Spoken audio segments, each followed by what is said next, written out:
Então, pessoal, nossa aula de hoje trata de um tema bastante gostoso, bastante interessante, que é a prisão em flagrante, tá? A gente avançou já para o estudo das prisões, na aula passada a gente falou de uma forma geral e agora vamos falar da prisão em flagrante. Na aula que vem a gente avança para a prisão preventiva. Só reforçando, né, os nossos questionários, o primeiro questionário, na verdade, é uma tarefa, perdão, é a resenha. A resenha é essa que não tem um modelo pré-definido. Vocês fiquem à vontade para fazê-la. O que eu sempre peço é para citar, já no cabeçalho, você já cita qual é o livro que vocês estão resenhando, tá? Então, é uma resenha descritiva, não é crítica, então não precisam criticar, fazer algum tipo de crítica, não, é só trazer as maiores observações do autor sobre aquele assunto. Não tem limite de páginas, mas recomendo que seja no mínimo 5 páginas, tá? Tomem cuidado para não deixar para a última hora e às vezes você se acumula tudo e não consegue fazer algo com qualidade, tá bom? Professor, Oi. o senhor poderia deixar fazer em dupla. Não. E outra pergunta, pode fazer citação Pode. do livro que a gente Pode. está usando? Tá bom. Nada. Obrigada. E o questionário vai ser aberto no dia 12. Vocês vão ter alguns dias para responder o questionário. Então vamos lá. Vamos começar a prisão em flagrante. Vou compartilhar a minha tela.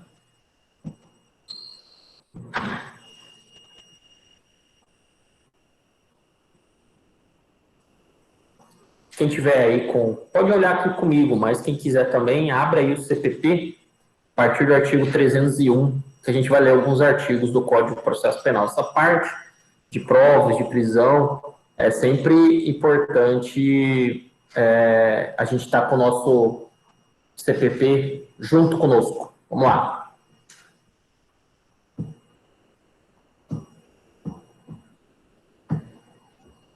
Vamos lá.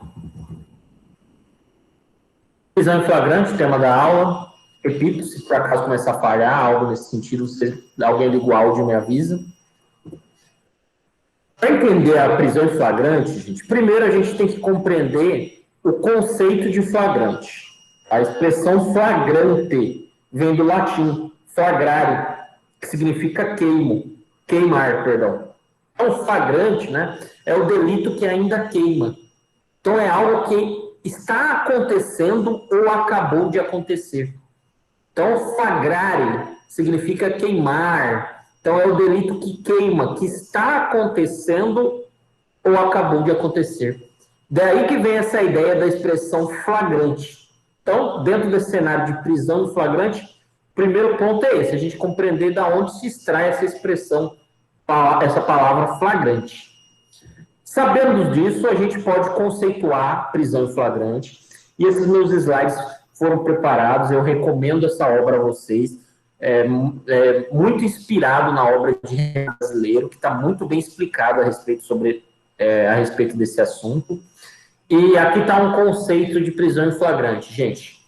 É uma medida restritiva de liberdade, caracterizada pela privação de locomoção daquele que é surpreendido em situação de flagrância. A gente já sabe, basicamente, tá, o que é uma situação de flagrância. Então, é aquela pessoa, assim, no flagrante clássico, que está cometendo, no clássico, né, no próprio, que a gente vai ver daqui a pouco, que está cometendo o ato, a prática criminosa, e é surpreendido e é preso em flagrante, né? E um grande destaque desta restrição de liberdade que envolve a prisão em flagrante é essa parte final, gente. Ela é executada independentemente de uma prévia autorização judicial.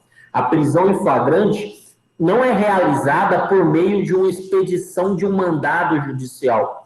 Até porque, se isso fosse acontecer, ela perderia toda a eficácia dela. Porque, afinal, se a ideia da prisão em flagrante é evitar que a pessoa fuja, como que eu vou fazer essa logística de pedir para ele ficar lá esperando e depois ir lá no fórum, pedir um mandado judicial, uma decisão judicial, e depois chegar lá e ele estar lá no mesmo local. Isso não vai acontecer. Então, ela é a prisão em flagrante realizada independentemente de prévia autorização judicial. Beleza. Quais são as funções da prisão em flagrante, gente? Já disse uma. Uma das funções da prisão em flagrante é evitar a fuga do infrator. Tá? Então, evitar que aquele cara saia do local e que, de fato, com a prisão, ele possa responder por aquele crime. Outra função da prisão em flagrante, aqui a gente já tem que abrir mais a cabeça. Ela auxilia na colheita de elementos informativos. Por quê? Ora, se eu prendi o cara em flagrante, isto vai contribuir para que com ele seja realizado um interrogatório policial, um elemento informativo. Afinal de contas, se ele evadir-se do local e a gente não realizar a prisão dele, não encontrá-lo depois para ser preso mediante uma prisão preventiva ou algo do tipo, o interrogatório policial dele não vai ser realizado. Então, contribui com a colheita de elementos informativos. Além disso, qual outra função da prisão em flagrante? Ela impede a consumação do delito. Isso em todos os crimes? Não, né, gente?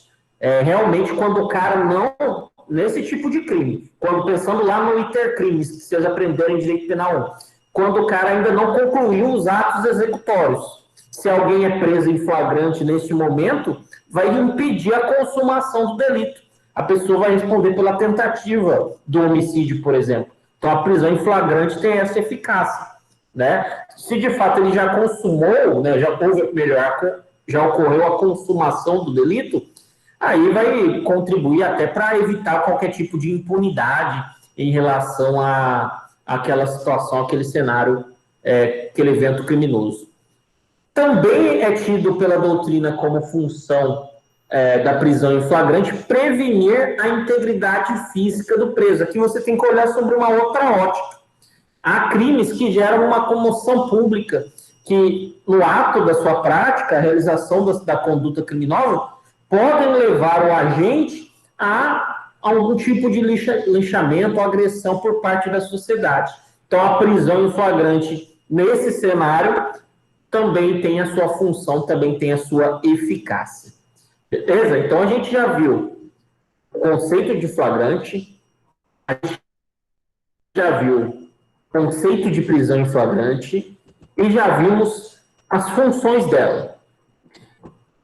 A gente apresenta aqui também as fases da prisão em flagrante. Renato Brasileiro diz que a prisão em flagrante possui 4 fases. Quais são elas? A captura, né, que é o ato de realmente capturar o agente e cessar aquela lesão a um bem jurídico que ele está causando, né? A captura. A condução coercitiva daquele agente à autoridade policial, do autor do crime à autoridade policial. Percebam que essa condução coercitiva eu estou tratando ela dentro de um cenário de uma prisão em flagrante. Levou ele lá, lavratura do auto de prisão em flagrante, APF, auto de prisão em flagrante, e, por fim, o recolhimento à prisão. 4 fases que o professor Renato Brasileiro aponta. Logicamente que os aspectos procedimentais têm outros poréns, como a gente vai ver no último item da aula, como lavratura, assinatura da nota de culpa, e por aí vai. Mas as 4 fases de uma prisão em flagrante são essas: captura, a condução à presença do delegado, a lavratura do auto de prisão em flagrante e o recolhimento à prisão. Gente, falei um pouco sobre isso na aula passada. Qual é a natureza jurídica da prisão em flagrante? Quando eu falo isso, sempre quando perguntam para vocês qual é a natureza jurídica de determinado do Instituto do Direito, a pergunta nada mais é do que onde esse Instituto do Direito se localiza, né? Aonde a gente deve ir para estudá-lo, né? A prisão em flagrante, sobre esse assunto, ela por si só não justifica a permanência de ninguém na prisão.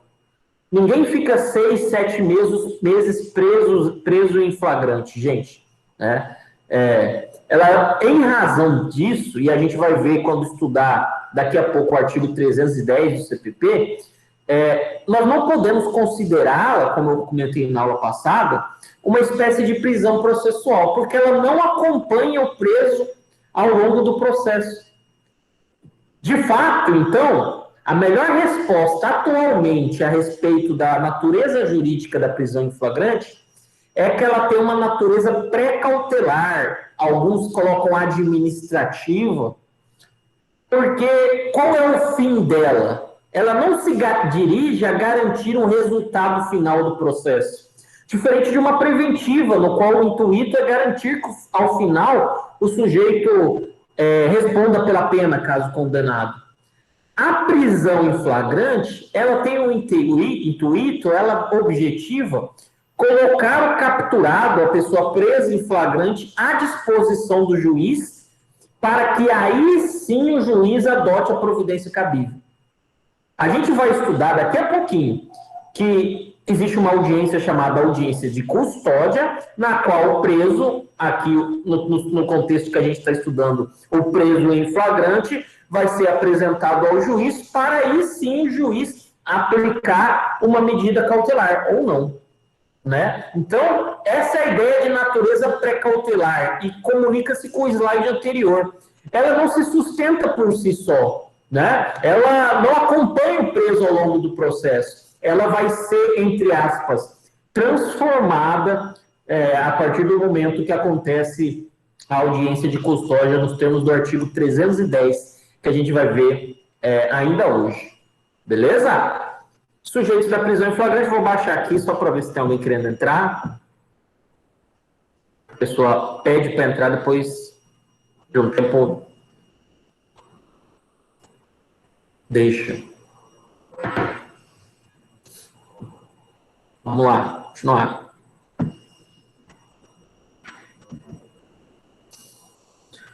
Sujeitos da prisão em flagrante, gente, vamos falar um pouco quem que está envolvido nesse cenário da prisão em flagrante.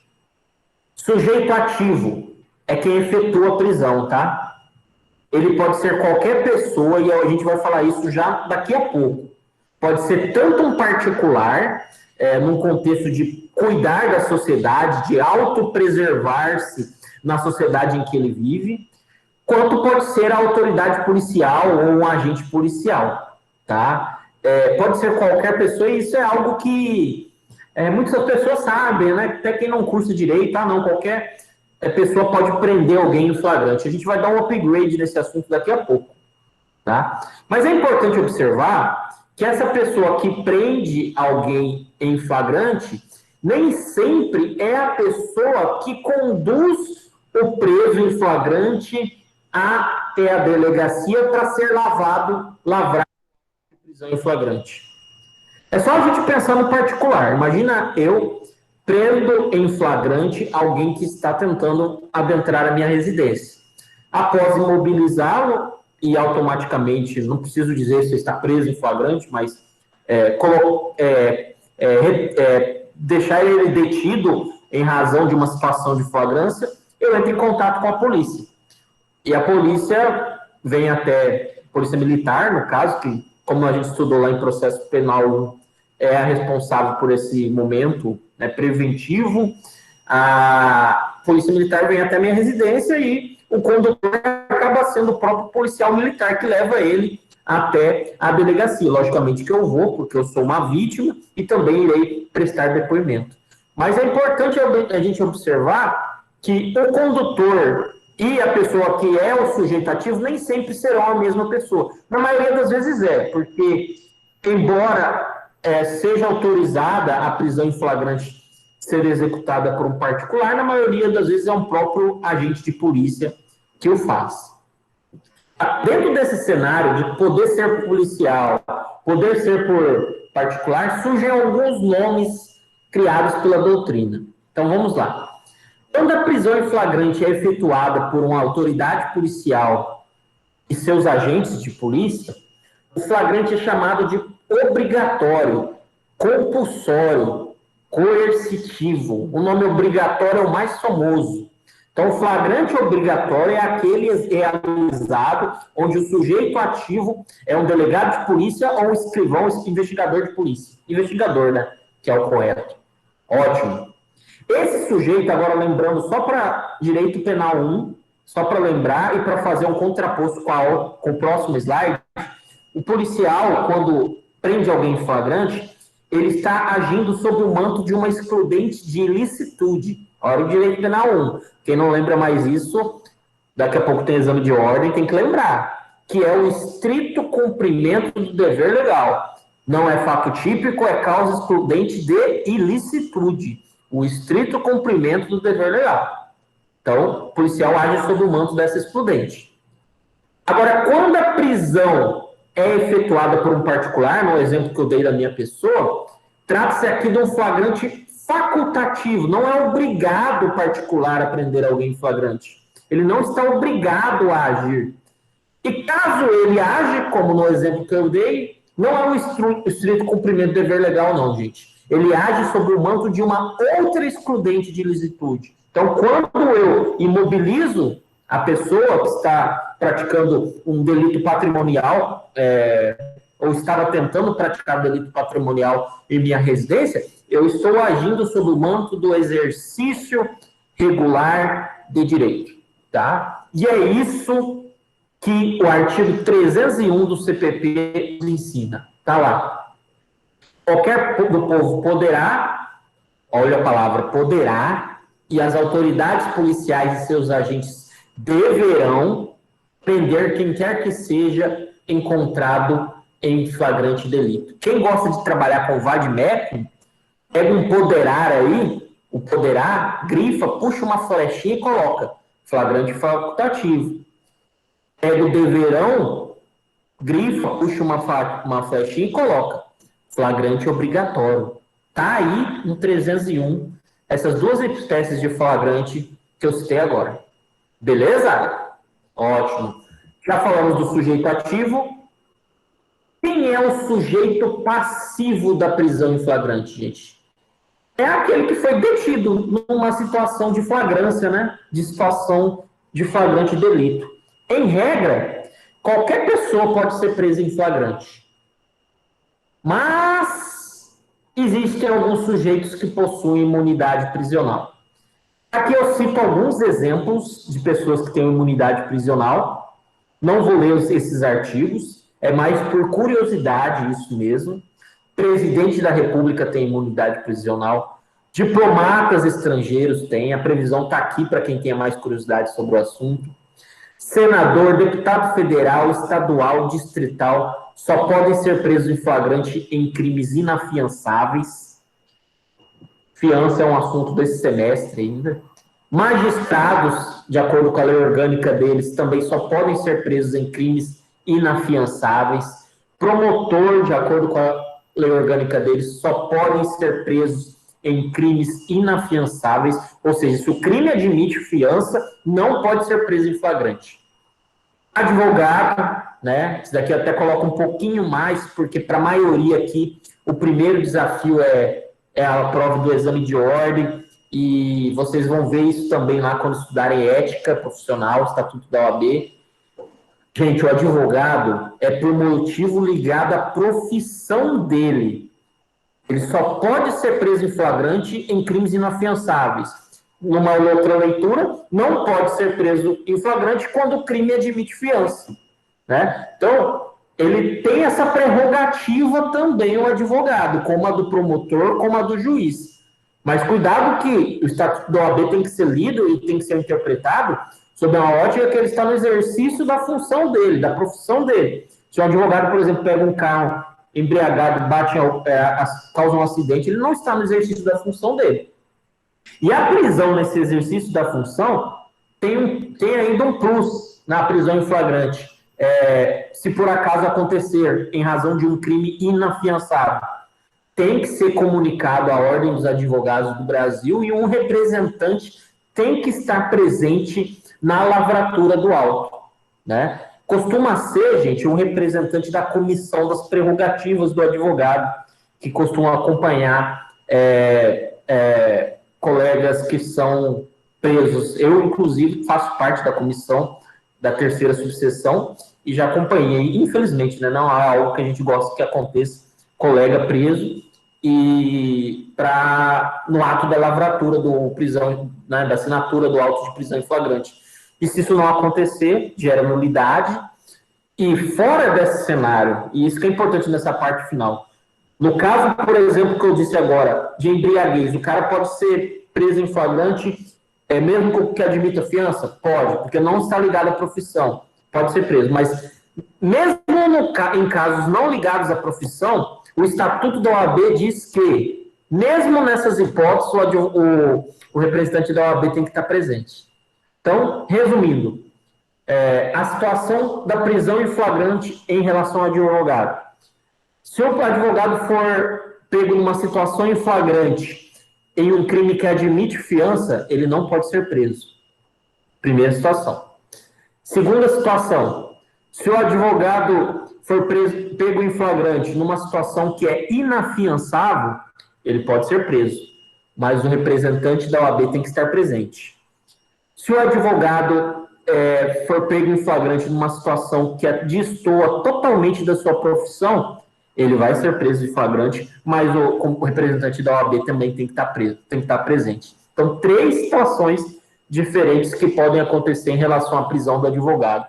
E, repito, sempre uma dica que eu dou agora para vocês que estão no 5º semestre, a maioria, o número de questões envolvendo no exame da ordem, envolvendo perguntas relacionadas ao advogado, são, salvo engano, 8 a 10. Então, sempre vale a pena estudar com carinho quando a figura do advogado está no meio. Beleza? Deu uma água aqui, rapidão.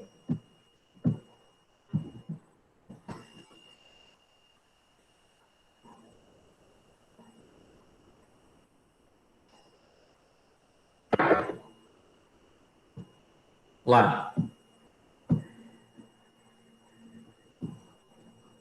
Uma parte mais longa da aula, que são as espécies de prisão em flagrante, gente. Primeira e mais clássica espécie, flagrante próprio ou perfeito. Previsão legal, artigo 302, inciso 1º e 2º. Vamos lá. Vamos ler. Artigo 302, inciso 1º e 2º. Aqui, considera-se em flagrante delito quem está cometendo a infração penal e acabou, né, ou acabou de cometê-la. Então, flagrante próprio, quem está com o vade-mecum, pode fazer aqui a anotação. Envolve as 2 primeiras hipóteses do artigo 302. Está em flagrante próprio quem está cometendo a infração penal ou acabou de cometê-la. E qual que é essa ideia de estar cometendo ou acabou de cometê-la? Está muito ligado ao iter criminis, aos atos executórios.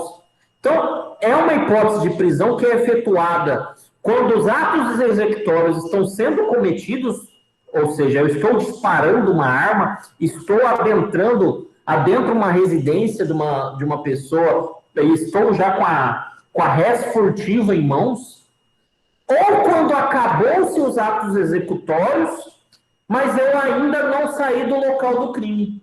Eu disparei a arma de fogo, descarreguei o tambor, não há mais projéteis, e na hora que eu estava deixando a residência onde eu atirei, a polícia chegou e eu fui preso em flagrante. Então, está cometendo ou acabou de cometê-lo. Então, a ideia de acabar de cometê-lo, pessoal, é essa parte final, tá? Não saiu, encerrou os atos executórios, mas não saiu ainda do local do crime. Esse é o flagrante próprio, o flagrante perfeito, também conhecido como real ou verdadeiro. Segunda hipótese de flagrante, gente, flagrante impróprio, do inciso 3º, vamos lá ver. Flagrante impróprio, do inciso 3º. Considera-se em flagrante quem? Acompanha comigo. 3º, é perseguido logo após pela autoridade, pelo ofendido ou qualquer pessoa, pode ser um agente policial, em situação que faça presumir ser o autor da infração. Gente, a palavra que vocês vão guardar em relação ao flagrante impróprio é a palavra perseguido. Pensou em flagrante impróprio? Pense em perseguição. E isso vale para a vida profissional de vocês e vale para os concurseiros, tá? Pensou em flagrante impróprio, pense em perseguição. Vamos falar um pouco sobre ele. Ocorre quando o agente é preso em face de uma perseguição iniciada logo após a infração penal. Gente, essa ideia do logo após a infração... Deixa eu ver que tem alguém que faz tempo que está tentando entrar e não está dando sorte. Deixa eu ver aqui. Essa ideia do logo após a infração penal, não existe no Código de Processo Penal um lapso temporal pré-definido sobre o que isso significa. E não existe, jurisprudencialmente falando, uma súmula, uma orientação específica, dizendo que esse logo após são 24 horas, tá bom? Então não se apeguem a uma ideia leiga de que 24 horas é o tempo para prender alguém em flagrante. Isso não existe. Tudo vai depender do caso concreto. E aqui, como eu falei no começo da minha explanação sobre o flagrante, se atente à ideia de perseguição, que eu vou falar mais dela agorinha. Então, por enquanto, já que a gente não se apega a prazo, a 24 horas para prender alguém em flagrante, para efetuar a prisão, por logo após, vocês têm que compreender o seguinte: logo após compreende o lapso temporal que permeia entre o acionamento da autoridade policial, seu comparecimento ao local do fato e a colheita de elementos necessários para que se inicie uma perseguição. Então, isso que é o logo após, ou seja, aconteceu o crime, a autoridade policial tomou conhecimento logo após, foi ao local dos fatos, lá esteve e lá já foi informada para onde aquele suposto autor do crime se foragiu, se evadiu, melhor dizendo. Foi para aquela direção. Então, vamos começar a perseguição. Então, essa que é a ideia que vocês têm que ter do flagrante impróprio. E quando a gente fala que exige perseguição, essa perseguição pode durar horas e pode durar dias. O amanhecer ou o anoitecer não está vinculado a isto. E repito, tudo depende do caso concreto. Se no caso concreto ficar verificado que houve uma interrupção dessa perseguição, aí o flagrante impróprio está descaracterizado. José, você tem falado de perseguição, existe algo no código que a gente pode se sustentar para entender um pouco mais o que é uma perseguição? Existe. É o artigo 290, parágrafo 1º do CPP. A gente vai lá dar uma lida nele agora para ver o que significa perseguir alguém. Vamos lá. 290, parágrafo 1º do CPP. Vou voltar aqui.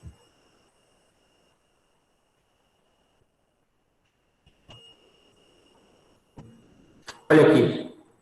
Entender-se-á que o executor vai em perseguição do réu quando, tendo-o avistado, foi perseguindo-o sem interrupção, embora depois o tenha perdido de vista. Então, eu cheguei no local do crime, vi o cara saindo e comecei a persegui-lo. E não se exige que eu tenha o contato visual. B. Sabendo por indícios ou informações fidedignas que o réu tenha passado há pouco tempo em tal ou qual direção pelo lugar em que o procura e for no seu encalço. Também é perseguição. Ou seja, cheguei ao local dos fatos, mas ele não estava mais lá. Mas por meio de uma testemunha ou vizinho, mesmo me disse para que lado ele foi. Começou a perseguição.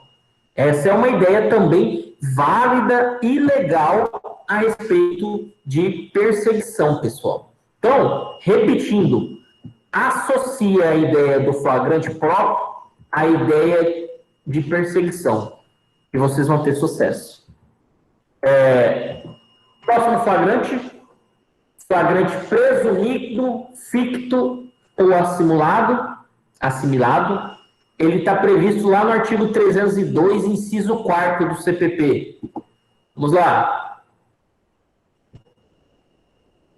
Inciso 4º. Considera-se em flagrante quem é encontrado logo depois com instrumentos, armas, objetos ou papéis que façam presumir ser ele o autor da infração. Guardem aqui neste flagrante, gente, a palavra presumir, tá? Guardem ela. Ah, professor, tem ela no terceiro também. Mas foi a palavra que eu pedi para guardar no terceiro, não. No terceiro eu pedi para vocês guardarem a palavra perseguido. Então, no inciso 4º, vocês vão guardar a palavra presumir. Aí sim vocês vão lembrar. Flagrante presumido é o do inciso 4º. Qual que é a ideia desse flagrante? É um flagrante onde não se verifica a perseguição, mas sim um encontro do agente, né? Que quando eu falo agente, sem ser agente de polícia, é o acusado, o autor do fato, em posse de coisa que tenha conexão com a prática do crime. Logo depois da ocorrência deste. Coloco um conceito aqui sobre o que é esse flagrante, mas acho melhor a gente pensar num exemplo.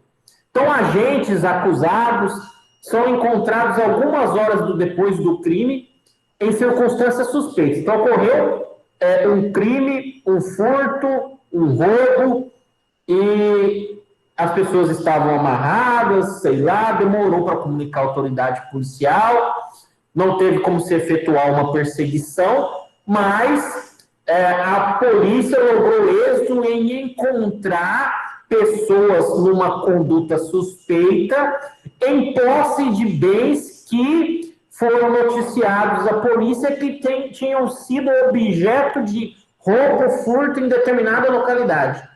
Então o cara está lá num Celta e a polícia soube há poucas horas que um Celta tinha sido furtado na cidade. Né? Então, é a possibilidade que a gente verifica desse flagrante presumido, ainda a possibilidade deles tentarem fugir, né? A questão da suspeita, às vezes, é uma palavra que gera um pouco de desconforto, né? Então, a polícia estava fazendo uma blitz, eles tentaram fugir, opa, vamos parar esses caras. Aí pararam e perceberam que eles estavam em posse de um bem de uma vítima que tinha sido furtada há pouco tempo ou roubada. É uma possibilidade, então, quando o acusado, o réu não, nem é réu ainda, né? O suposto autor do fato, o agente, é pego, é encontrado sem perseguição, em posse de produtos ligados a um crime, como, por exemplo, a res furtiva, a coisa objeto de um furto. Então, essa é a ideia do flagrante presumido do artigo 302, inciso 4º. Pessoal, o artigo 302 vai até aqui, até esse inciso 4º, 3 hipóteses de flagrante, mas os cenários que envolvem outras hipóteses de flagrante continuam, uns criados pela doutrina, outros em legislação especial, então a gente vai ver. O que é, nessa quarta hipótese, o flagrante provocado ou preparado? Famosíssimo. De imediato, eu digo que é um no qual o agente, né, o suposto autor do fato, ele é instigado à prática de uma infração penal. E, neste momento, acaba sendo preso. Esquisito isso, hein? Gente, um exemplo aqui clássico. Um policial disfarçado encomenda uma certidão falsa a um falsário, uma pessoa que falsifica certidões de nascimento. E no momento da celebração do negócio, a entrega do dinheiro e recebimento do documento falsificado, realiza a prisão em flagrante. É um flagrante provocado.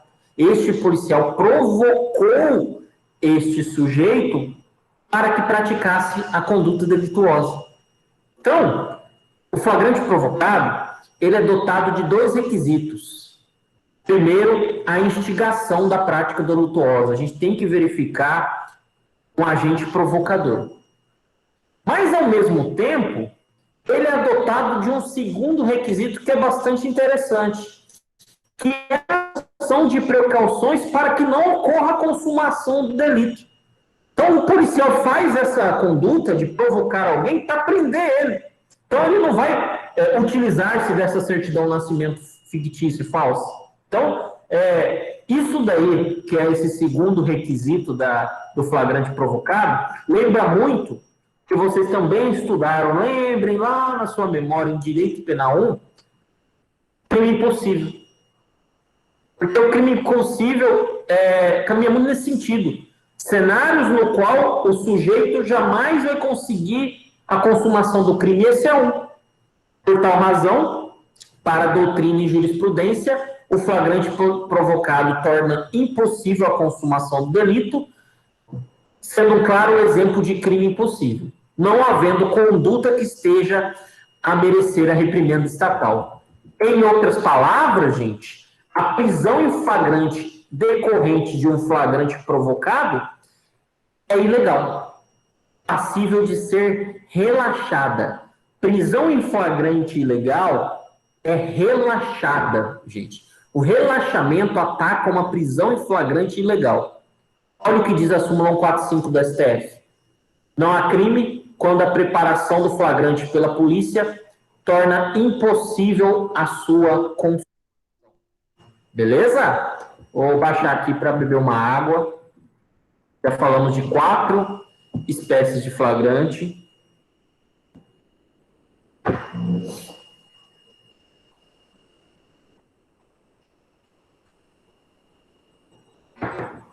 Vamos para a próxima.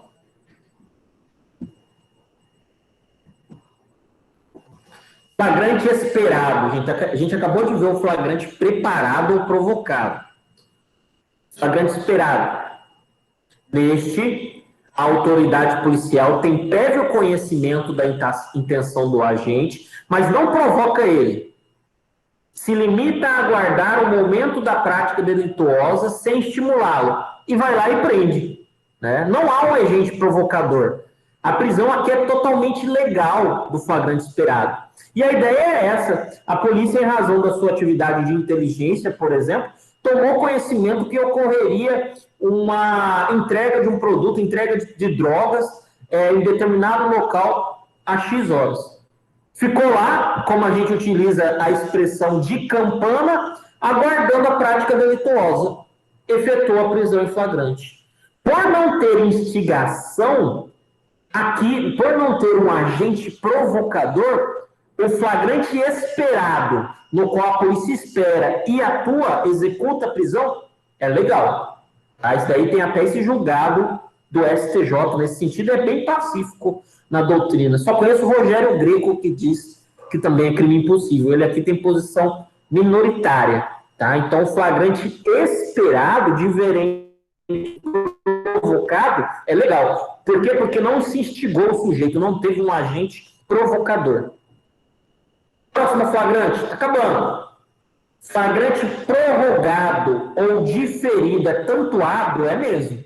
É mesmo. E não tem como eu deixar de falar isso. Logicamente que quando eu estiver atuando, vocês profissionais atuando, essas coisas assim, a gente não se apega a esses detalhes. Mas para exame de ordem, para quem vai fazer concurso na área policial, isso daqui despenca, né? Despenca, né? Então, a dica é sempre essa. Depois, eu encaminho para vocês, eu coloco lá no cigarro, tem muito exercício sobre esses assuntos. Então, o que é o flagrante provocado, prorrogado, ou diferido, ou ação controlada? Interessante isso daqui, gente. Consiste no retardamento da ação policial para que a prisão se concretize no momento mais adequado do ponto de vista da colheita de provas. Saca só. Saca só. A polícia poderia prender o sujeito que estava praticando um ato criminoso. Mas, sob o ponto de vista da investigação, não é um momento adequado.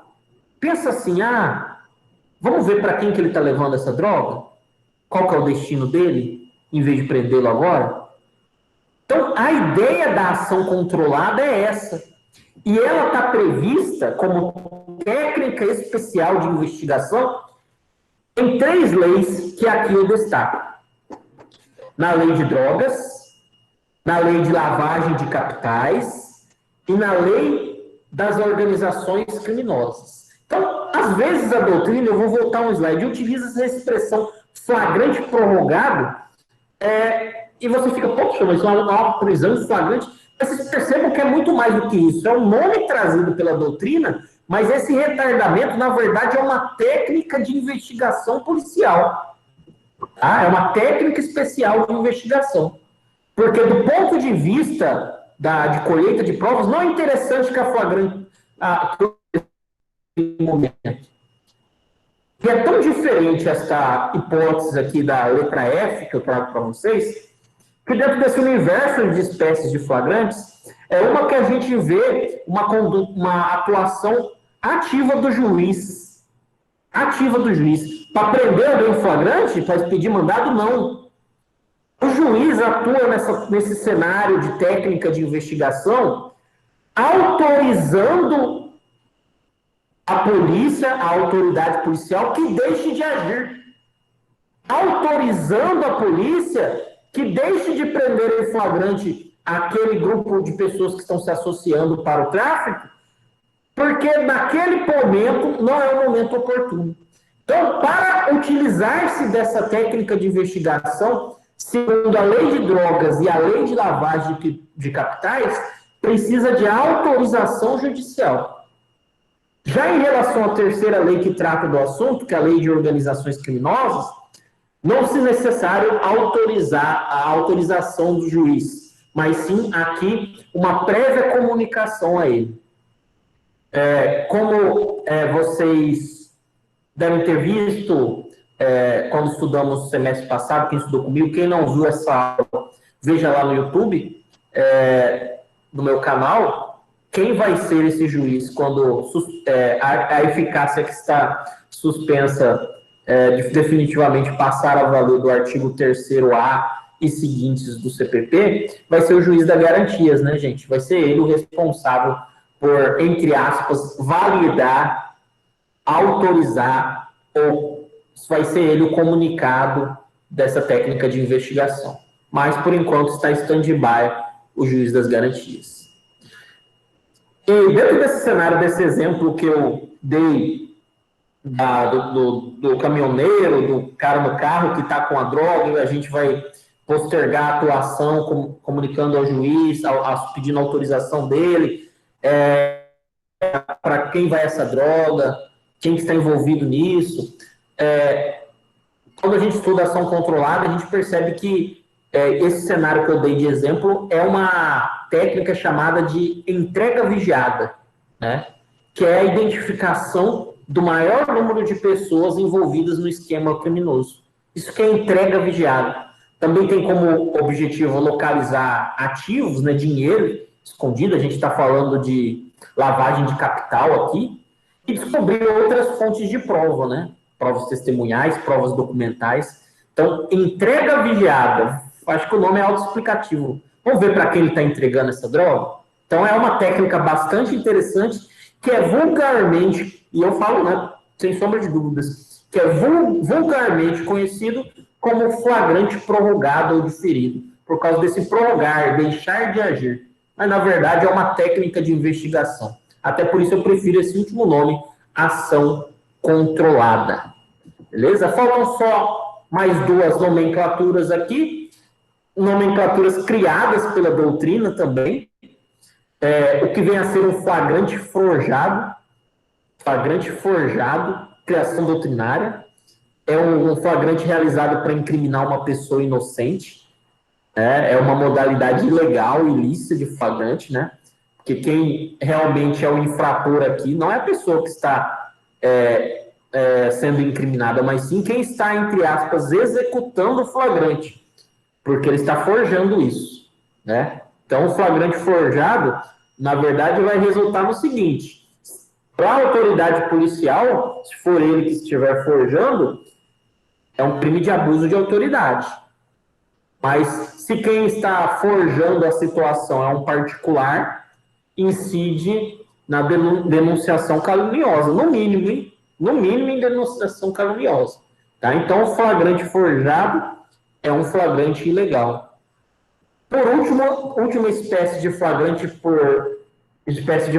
antes de falarmos do procedimento da prisão em flagrante, é o flagrante por apresentação, gente. Também ilegal, flagrante por apresentação. Ninguém é preso em flagrante, mesmo que acabe de cometer um delito e vá à delegacia, ele não é preso em flagrante se apresenta voluntariamente ao delegado, né, como suposto autor do fato, tá? Isso daqui é interessante que vocês saibam, isso daqui é uma questão prática, né? Lembro uma vez que um colega meu me ligou e falou, ó, tem um cara aqui que me ligou aqui, um advogado me ligou, ele atuava só na área civil, ele falou, um cliente meu me ligou, ele fez uma cagada, cara.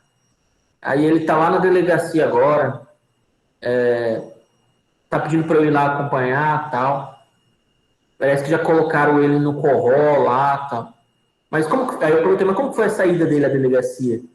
Aí ele falou, não, ele que foi lá voluntariamente. Eu falei, então vai lá, fala para retirarem ele do corró, porque ele não existe flagrante por apresentação, entendeu? Mas o que pode acontecer nessa, entre aspas, detenção ou segurando ele lá no local, é o delegado pedir ao juiz a expedição a decretação de uma prisão preventiva, aí o cara vai ser preso.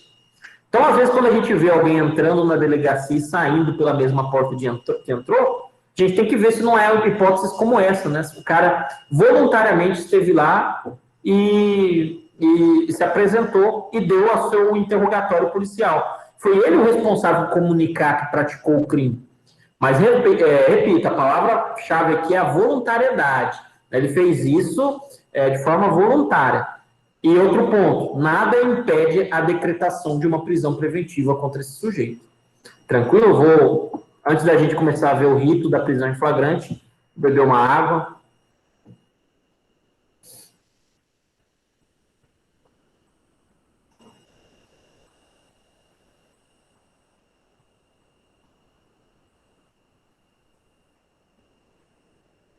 CPP aberto, vamos ler alguns artigos que falam sobre o rito da prisão em flagrante até chegar no artigo principal, que é o artigo 310. Eu selecionei aqui que a gente vai ler o 304, o 306 e parágrafos. A nota de culpa eu vou dizer o que o artigo 5º da Constituição traz, e depois o 310. Vamos lá, então, 304, 306 e 310. Acompanhem, muito importante esses artigos.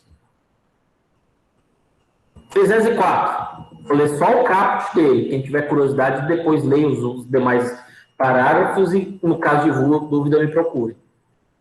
Apresentado o preso à autoridade competente, ouvirá esta, né, autoridade, o condutor, e colherá desde logo sua assinatura, entregando a este cópia do termo e recibo de entrega do preso. Em seguida, procederá ao arquivo das testemunhas que o acompanharam e ao interrogatório do acusado sobre a imputação que lhe é feita, colhendo, após cada ativa, suas respectivas assinaturas, lavrando a autoridade, afinal, o auto. Então, a gente percebe aqui o que acontece desde a apresentação do preso em flagrante até a lavratura, a assinatura do auto de prisão em flagrante. Então, o cara é apresentado pela pessoa que o conduziu e esse condutor já é o primeiro a ser ouvido. Quando você abre o auto de prisão em flagrante, você já verifica isso. E, normalmente, o condutor já atua como a primeira testemunha. E pensando sempre quando é policial, aí a segunda testemunha é o outro policial que esteve...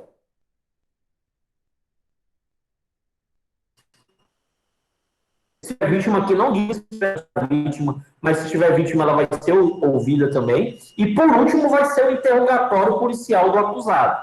Gente, este interrogatório policial deve seguir algumas regras do interrogatório judicial que a gente comentou em aula passada. Primeiro, o delegado tem que dizer a este acusado que ele tem o direito ao silêncio.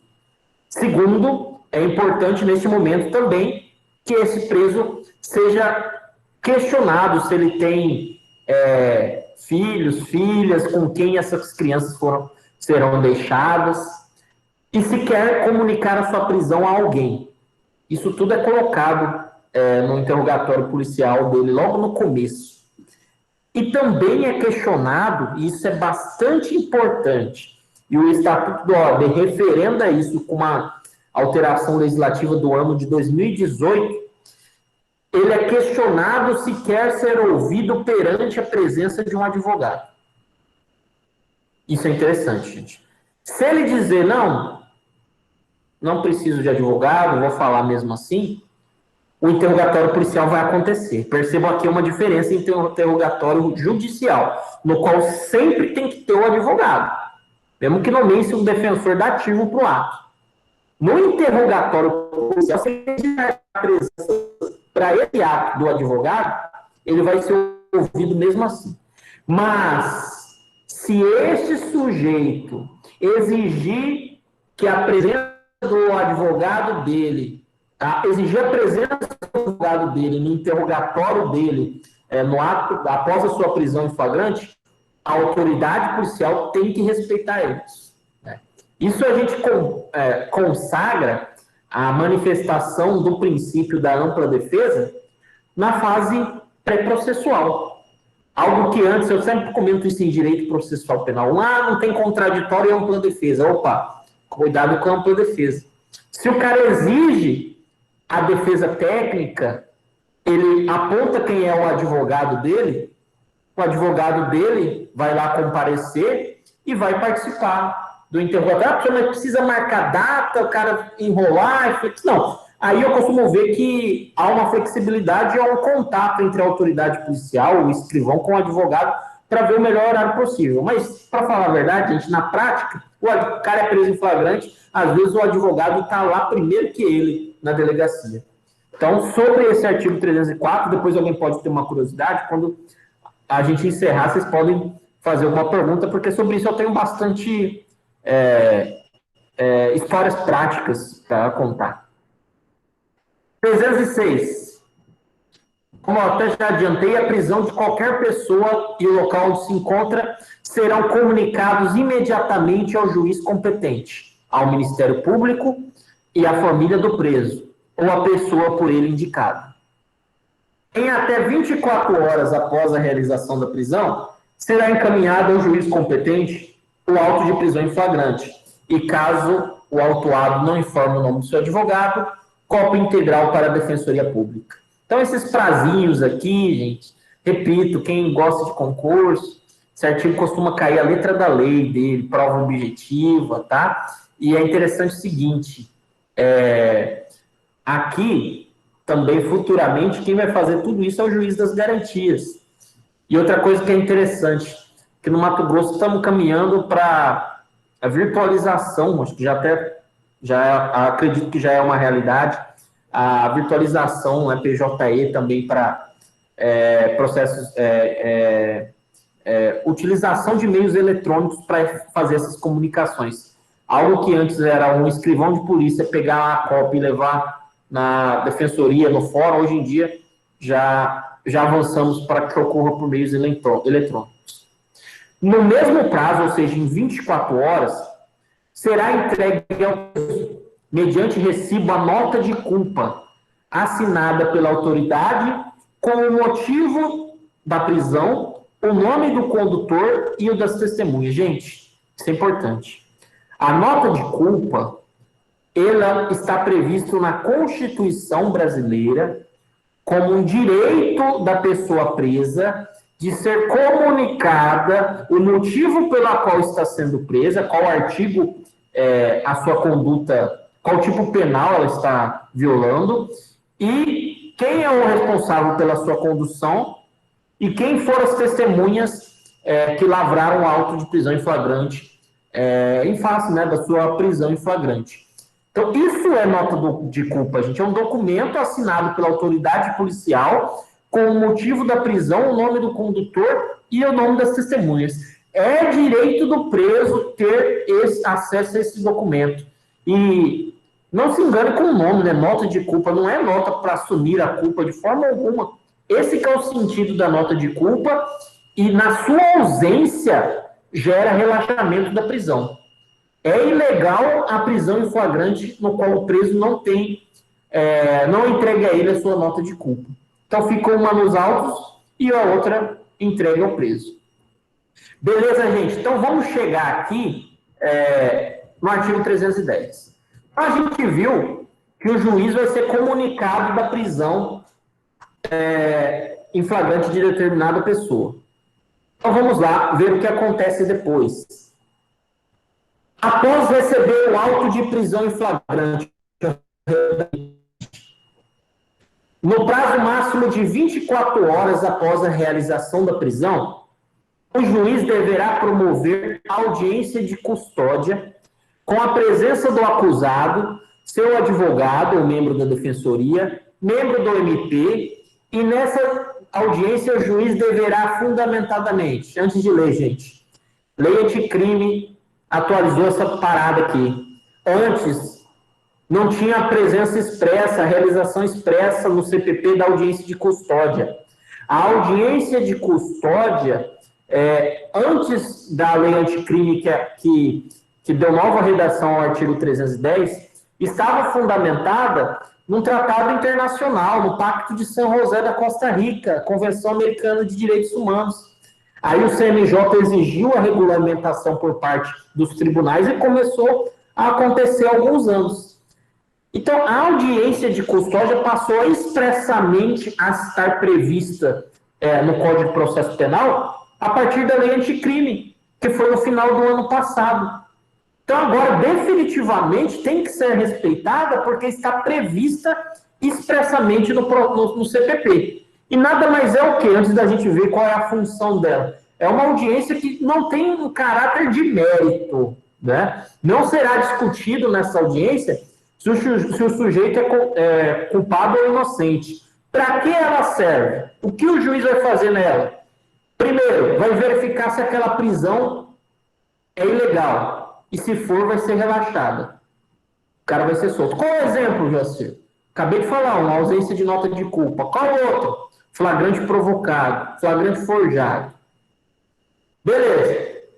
O que mais que o juiz pode fazer? Ele, se presente os pressupostos da prisão preventiva, ele vai converter a prisão em flagrante em prisão preventiva. Prisão preventiva é o tema da próxima quinta-feira. É a prisão que acompanha o cara ao longo do processo, gente. Mas ele também só vai converter, efetuar essa conversão, se ele verificar fundamentadamente, isso tem que ficar fundamentado, que não cabe àquele preso medidas cautelares diversas da prisão. Essa parte final aqui desse inciso segundo. O que eu quero dizer? Ele vai ter que dizer que naquele caso é insuficiente a tornozeleira eletrônica.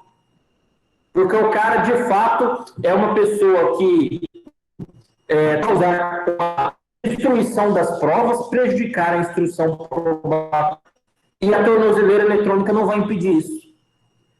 Então, a segunda hipótese é aquela que vai manter o sujeito preso, tá ok? A terceira hipótese, que é a concessão de liberdade provisória, a ideia da fiança a gente vai estudar ainda, envolve o caminho contrário, no qual o juiz viu que a prisão é legal, mas o cara pode responder em liberdade aquele processo. Né? Então, ele irá conceder liberdade provisória numa audiência com custódia quando a prisão for legal, mas for admitido que o cara responda em liberdade esse processo. Então, esses são os caminhos do famoso e importante artigo 310, porque é um artigo que você consegue, diferente de muitos que vocês lerem, e ver ele na prática, né, numa audiência de custódia. Então, se você participa de uma audiência de custódia, você vê a aplicação prática do artigo 310. Vamos ver os parágrafos dele. Parágrafo longo aqui, ó. Se o juiz... Vou substituir essa parte aqui do Código Penal, vou ler de outra forma.